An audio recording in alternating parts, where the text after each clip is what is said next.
Okay, due to technical difficulties, I'm just gonna basically do the unordinary as I usually do. Usually, I review the shows by order, meaning like matches and segments in order. But I'm just gonna basically give you my thoughts and the gist of things. Basically, you had the show start off with the Triple H and the Authority come out there, and basically Triple H talking about his history of Hell in a Cell and what has changed his life and how many cell matches he's won and it was not a bad little segment. I know it was only for like 11 minutes. I know some people might say it was a little long, but it was still entertaining and I enjoyed it personally. So, to me, that was good. This was honestly one of the better go home shows in recent memory for me personally. But again, moving on. You had the Sheamus, the Usos versus Miz, and the Dust Brothers, I guess you could call them.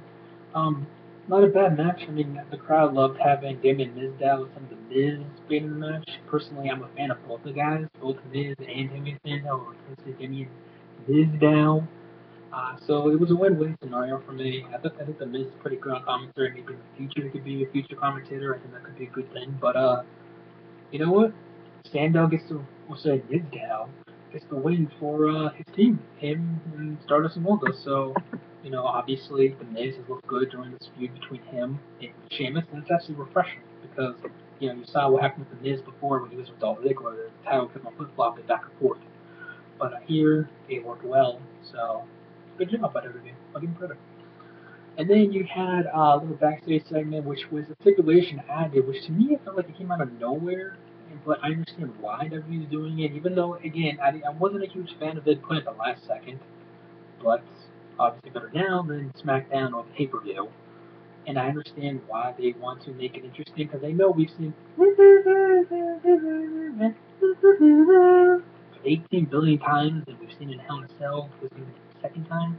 But the fact that you have basically the number one contendership on the line between these two makes it interesting. Even though, God forbid, if I see another freaking John Cena and Brock Lesnar match, I'm gonna grab this pen and stab it right into my freaking head. I don't want to see that fucking match one more fucking time, please. I don't know why no one wants to see Lesnar versus Cena. I'm sorry, but if you do, I judge you. All right, I know we're all allowed to have our opinions. I'm allowed to have mine. You have lots of yours, but why do you want to see Lesnar versus Cena again? I don't know why. Anyways, and by the way, Orton was not thrilled because apparently Seth Rollins, out of all people, yes, the Long Lost X-Men suggested to do that stipulation. Yes, because I really doubt Seth Rollins still has that power. So then we had Alicia Fox versus AJ Lee, real quick. Kind of like the first match of the night where you had the assistant, the friend, I guess you could say, of the number one contender beating the champion. So it was kind of interesting in that scenario. But Alicia Fox does win. And real quick, again, trying to do this as quick as possible.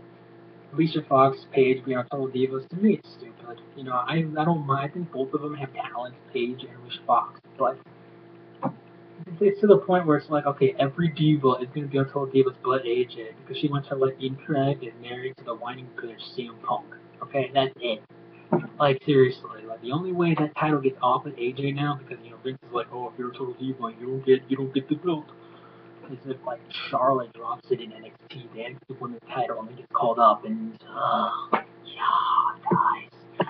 Okay, so then we have Orton coming out with a pretty good promo. He kind of bashes Seth Rollins a little bit, but he talks about how 2002 was his year, and talk about him and John Cena are alike, saying how they are this generation's Hogan and Piper, The Rock and Austin, that they were the stars of 2002 more so Randy than John. And Cena comes out and he says, no, it's not true, blah blah blah, even though what basically Orton said was true, talking about how he's beaten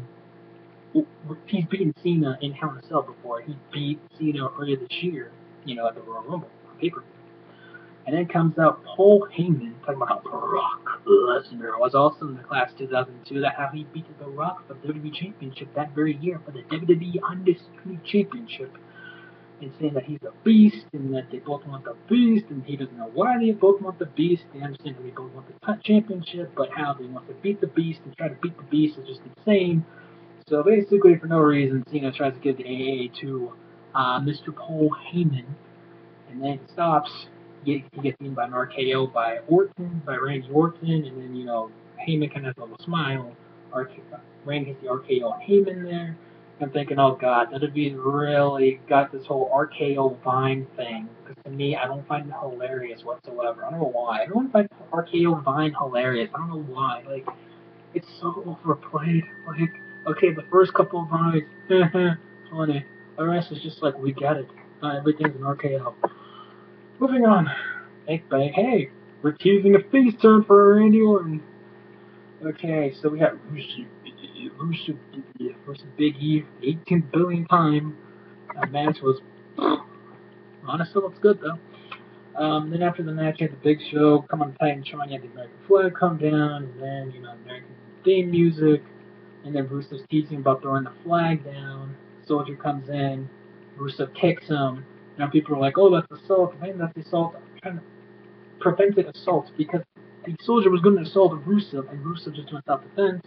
But afterwards, Big Show comes out, he cuts a promo, he says, "Oh, you're on." Even though Mark Henry's probably going to screw him in that match and turn heel. But anyways, quick little backstage segment you have between Dean and Ambrose. He's watching Cena Evil 2, and he pop on, and that's really hilarious. Him watching it, he's all scared, he's all like, I gotta admit, it was funny. But they have a little quick, maybe about a minute segment long between him and Cena. Cena's like, "Oh, what do we do?" And then Dean Ambrose talks about how he's Batman, Cena's Superman. He got the Superman part right, but really wrong with the Batman. And even Cena admits, he's all like, "Oh yeah, you got that all wrong. You're more like the Joker." See, thank you. You called him the.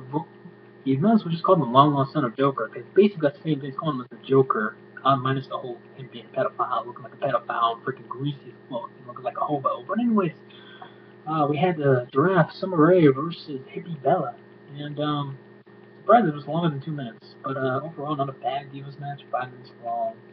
Big T Wonder Woman Bella watched backstage through a monitor. Brie wins, and it gains my conclusion that, okay, first you had obviously the stipulation for the WWE number one contendership, the WWE Championship between Cena and Orton. Now you have obviously stipulation between Brie and Nikki. Winner becomes the assistant. Loser becomes the assistant for a month. Yeah, either that ends the feud or that continues the feud. Oh God, please. Okay, so then you have Dean Ambrose come out there. He comes out with the dummy, basically. He comes out with the tongue, and he comes out thinking about how he's about to rip the testicles off Seth Rollins. And yeah, if you're 9, 10-year-old watching this, you probably went to your mother and saying that, "Mommy, what's the testicles?" Because, yeah.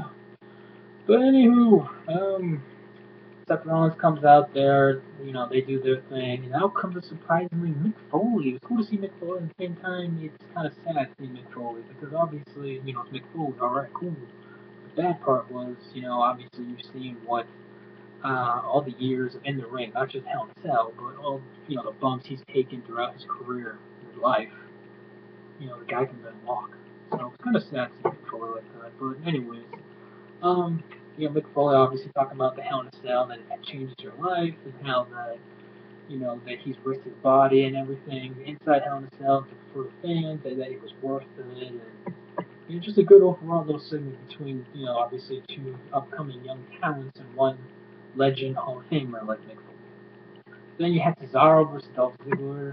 I thought they would save this for Hell in a Cell, maybe for the IC title, but I guess WWE might say it for last minute or not do it at all. Cesaro wins, and again, Ziggler looks weak being IC champion. Yay! So then we have the main event. Oh yeah, real quick, the vignettes for the Wyatt family. Okay, I'm a fan of the Wyatt family, but these vignettes are confusing the hell out of me. Right? Can you get like a decoder or something to understand this? Because like Rowan's like threatening his sheep mask. Luke Harper is free, and Bray Wyatt saying how the devil demon's sister Abigail is coming. What? So anyways, you had the main event, handicap street fight. Dean Ambrose versus Kane. And one more segment, Seth Rollins. Overall, pretty good main events. I mean, one of the better main events, actually, in recent memory. Handicap street fight match. And at one point, you had the cell come down. Oh, hell was breaking loose. Orton hit the RKO on Ambrose for the win, but then Rollins hit the curb stomp on Randy Orton, teasing a future, even more so. feud between himself and Randall Keith Orton. And again, Randy Orton first. And this is what confuses me. They showed the replay of this, and I kid you, Rollins hitting the curb stomp on Orton. I'm like, okay, that's good. But then within 5 seconds later, I kid you not, Rollins is magically on top of the cell. How the hell did that happen? Like, did he fly up there? Like, he must have ran out of that cell as fast as possible, climbed down as fast as possible, ran to the front, and is just like, yeah. Don't get me wrong, it makes Seth Rollins look strong in the Last Man Standing. That's great. As a fan of Seth Rollins, I like that. But how the hell did he get from the freaking... I don't know. Anyways, guys, hope you guys enjoyed this review. Comment down below, subscribe, follow me on Twitter, the shebang. Hopefully, Hell in a Cell is good. Highway to Hell, baby.